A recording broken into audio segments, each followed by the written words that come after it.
साल के money in the bank के शो में ना थे रोमन रेंज, ना थे ब्रॉक लेसनर और ना ही जॉन सीना, लेकिन फिर भी इस साल के MITB ने कुछ कमाल के रिकॉर्ड्स अचीव कर लिए। So hello everyone and welcome back to new video. आने वाला WWE का ऑफ कोर्स जो प्रीमियम लाइव इवेंट है वो समर स्लैम 2022 होगा। Money in the Bank already हो चुका है। इस साल के मनी इन द बैंक में ना हमारे ट्राइबल चीफ रोमन रेंज, ना beast incarnate Brock Lesnar और ना ही Cenation leader 16 time world champion John Cena थे। लेकिन फिर भी इस साल के मनी इन द बैंक ने कुछ कमाल के रिकॉर्ड्स, कुछ कमाल के माइलस्टोन टाइप से हासिल करने, तो उसके बारे में बात करेंगे वीडियो में। लिव मॉर्गन के फ्यूचर प्लान्स को लेकर एक अच्छी न्यूज आई है सामने और लग गया ऐसा है कि समर स्लैम के बाद भी उनके पास चैंपियनशिप रहने वाली है। रिसेंटली मंडे नाइट रॉ की जो फाइनली रॉ की रेटिंग्स है वो आ चुकी है सामने, जब मेन इवेंट के अंदर हुआ आस्का और बेकी लिंच के बीच में आमना सामना। पेज ने फाइनल गुड बाय कह दिया ऑफिशियल वे में WWE वालों को। ये हल्का सा इमोशनल गुड बाय था। साथ ही में रोमन रेंज के एक्सट्रीम रूल्स को सही में मिस करेंगे जब वो पोस्टर के अंदर फीचर नहीं किए जा रहे हैं। So without wasting any time let's begin this video. Well, शुरू करते पहले वीडियो को हमारे क्विक अपडेट के साथ में कुछ इनक्रेडिबल स्टैट्स के बारे में जुड़िए। रिसेंट टाइम में स्पोर्ट्स कीड़ा की तरफ से आते हैं सामने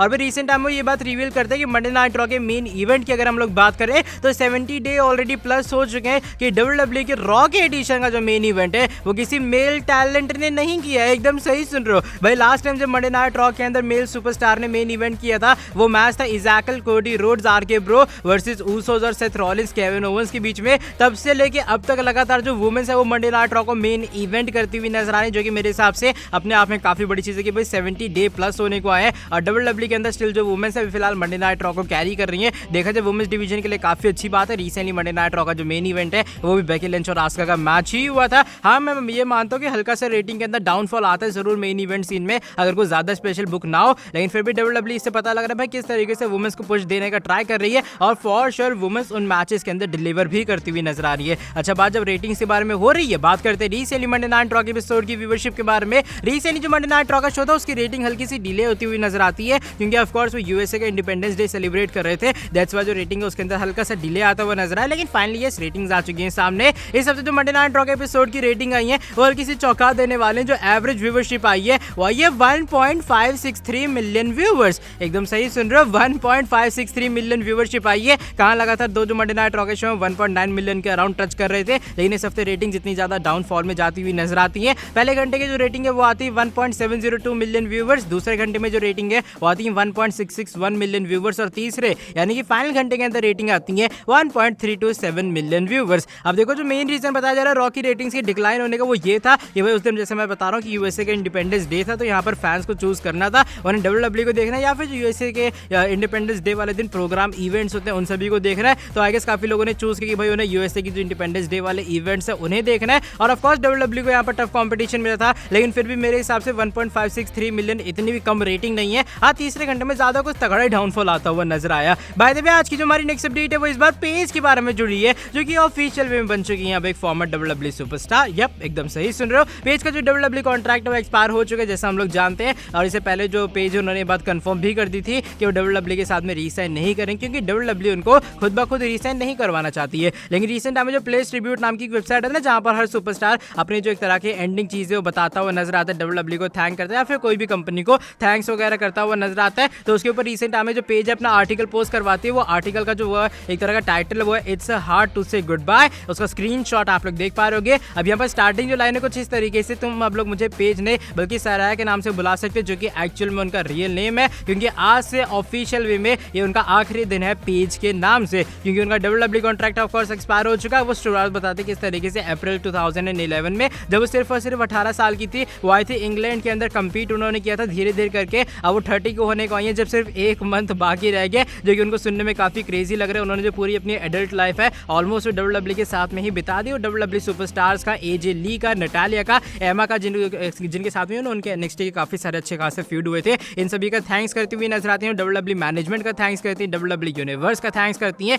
साथ ही में ये भी कहते हैं हल्का सा टफ होता है कि जब आपको कोई चीज काम करने के लायक ना बचे और आपको लोग सपोर्ट ना करें उस टाइम पे, एक तरह को WWE कहती है कि भाई वो कम्पीट नहीं कर पा रही है इंजरी के कारण। अगर शायद वो अभी कम्पीट कर पाती तो WWE स्टिल उनको रीसाइन करवाती हुई नजर आती है। फिर साथ ही में ये भी बताते हैं किस तरीके से WWE के वो एक तरह के मोस्ट इंपॉर्टेंट एसेट की तरह रही है, लेकिन अनफॉर्चुनेट वे में इंजरी आती है और सारी चीजें उनकी बर्बाद करती हुई नजर आती है। वो बताते हैं उनके पर्सनल लाइफ में जब काफी सारे मैटर्स हो गए थे, उनकी टेप वगैरह लीक हो गई, तब से जो WWE वाले उन्होंने भी उन्हें काफी अच्छा सपोर्ट दिखाया था। ओवरऑल यहाँ पर पेज एक फाइनल गुड बाय कहती हुई नजर आती है और आखिरी में ये भी कहते हैं काफी मुश्किल है उनके लिए गुड बाय कहना, क्योंकि वो 18 साल से यहीं पर कम्पीट कर रही हैं और WWE के साथ में एक फैमिली टाइप का उनका रिलेशन बन चुका है। लेकिन ये ऑफिशियल वे में चीजें एंड हो चुकी हैं। पेज और WWE का जो कॉन्ट्रैक्ट है वो खत्म हो चुका है और पेज अब एक आप कह सकते हो WWE की फॉर्मर सुपरस्टार बन चुकी है। देखो भाई आने वाले टाइम में क्या होता है, मुझे ऐसा लगता है कि AEW जरूर उनके पीछे जाने वाली है। पेज ने कहा भी था कि वो AEW के अंदर जाने के लिए तैयार है, लेकिन इस वाले पूरे गुड बाय को लेकर आपका क्या ओपिनियन है एक बार यार कमेंट सेक्शन के अंदर लिख सकते हैं। Thank you page. By the way आज की जो हमारी नेक्स्ट अपडेट है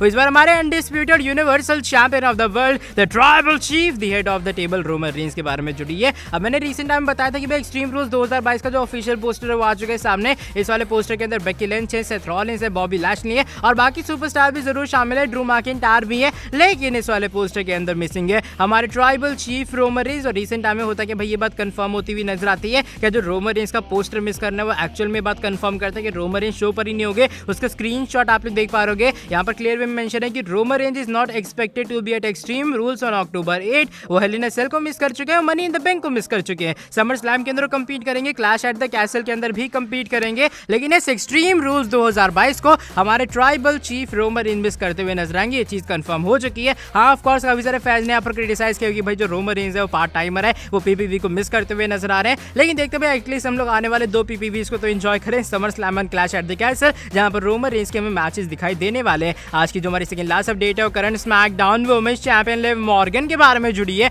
और भाई लिव मॉर्गन को लेकर भी हल्की सी अच्छी न्यूज आ चुकी है सामने। पहले डेव मेल्जर का बताना यह था कि समर स्लैम 2022 के अंदर जो लिव मॉर्गन है वो कंपीट करेंगे और इस वाली चीज के अंदर वो हारती हुई नजर आएंगी, यानी कि कुल मिला के उनकी एक शॉर्ट टाइटल रेन होने वाली है। लेकिन रिसेंट टाइम में WWE ने हम सभी को हिंट दे डाला कि मे बी जो लिव मॉर्गन की टाइटल रेन है वो लंबी जाने वाली है और समर स्लैम के अंदर वो अपनी चैंपियनशिप को रिटेन करती हुई नजर आएंगे। रिसेंट टाइम में होता है कि एक जो वेन्यू है वो लिव मॉर्गन का जो मैच है वो एडवर्टाइज करता हुआ नजर आता है एक सुपर शो यानी कि लाइव इवेंट के लिए। और ये जो सुपर शो होने वाला है वो समर स्लैम 2022 के बाद होने वाला है। उसका स्क्रीनशॉट आप लोग देख पा रहे हो, वो कहते हैं updated card newly crowned SmackDown women's champion Liv Morgan will take part in a triple threat match against Ronda Rousey and Natalya Saturday night main event take place on August 20 at Cardinal stadium. कुल मिला के कहने मतलब ये कि भाई जो हमारी newly crowned champion SmackDown women's champion Liv Morgan है वो रोंडा राउजी एंड नटालिया का फेस करेगी ट्रिपल थ्रेट मैच के अंदर। ये 20 अगस्त को होने वाला है सैटरडे वाले दिन। और भाई समर स्लैम के बाद हो रहा है, जो कि कहीं ना कहीं डायरेक्ट वे में हमें ये बात कंफर्म करता है कि समर स्लैम के अंदर भी लिव मॉर्गन स्टिल चैंपियन रहेंगी। अब मैं तो कह रहा हूँ भाई WWE पहले मैच ही कंफर्म करते हो, बहुत बड़ी बात होती है, वरना WWE फैन फेवरेट को चैंपियन बना के उनके बारे में ना भूल ही जाती है कि अरे मैच भी कंफर्म करना था। बाकी देखते क्या होता है, लिव मॉर्गन की टाइटल रेन अगर लंबी जाती है तो जरूर फैंस भी इससे काफी ज्यादा खुश होने वाले हैं एंड फॉर श्योर इस चीज को वो डिजर्व भी करती हैं।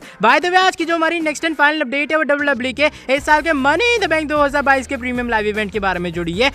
इस साल के मनी इन द बैंक के लिए WWE के पास कुछ बड़े चैलेंजेस थे, क्योंकि ना शो पर रोमन रेंस थे, ना जॉन सीना थे और ना ही थे हमारे काउबॉय ब्रॉक लेसनर। WWE को इसलिए एक बड़े स्टेडियम से छोटे स्टेडियम के अंदर शिफ्ट करना पड़ा, वो MGM स्टेडियम के अंदर शिफ्ट होती हुई नजर आती है। लेकिन फाइनली इस साल के मनी इन द बैंक के कुछ कमाल के जो आप रिकॉर्ड्स कह सकते हो, स्टैट्स कह सकते हो या माइलस्टोन्स वो आ चुके हैं सामने, जो कि शायद आप सभी को हैरान कर देंगे। उसका स्क्रीनशॉट आप लोग देख पा रहे होगे। इस साल का जो मनी इन द बैंक का इवेंट है वो WWE की MITB की हिस्ट्री के अंदर सबसे ज्यादा देखे जाने वाला इवेंट बन चुका है। पहले वो पिछले साल वाला बना था, लेकिन भाई पिछले साल का जो रिकॉर्ड है वो इस साल ब्रेक हो चुका है और MITB इस साल का सबसे ज्यादा देखे जाने वाला शो बन चुका है MITB वाइज में। साथ ही में ये जो हाईएस्ट गेट इस साल के MITB हिस्ट्री का निकला है, जो लास्ट ईयर समर स्लैम था वहां पर हाईएस्ट गेट था, यानी कि सबसे ज्यादा WWE की कमाई हुई थी टिकट सेलिंग से। लेकिन ऑफ कोर्स इस साल जो स्टेडियम है जो वेन्यू काफी छोटा था पहले के मुकाबले, इसलिए WWE की सेकंड हाईएस्ट गेट सेलिंग है। साथ ही में जो मर्चेंडाइज सेलिंग है पिछले साल के मुकाबले 95% और भी ज्यादा बढ़ती हुई नजर आती है और ये अभी तक के MITB के सभी इवेंट्स की हिस्ट्री के अंदर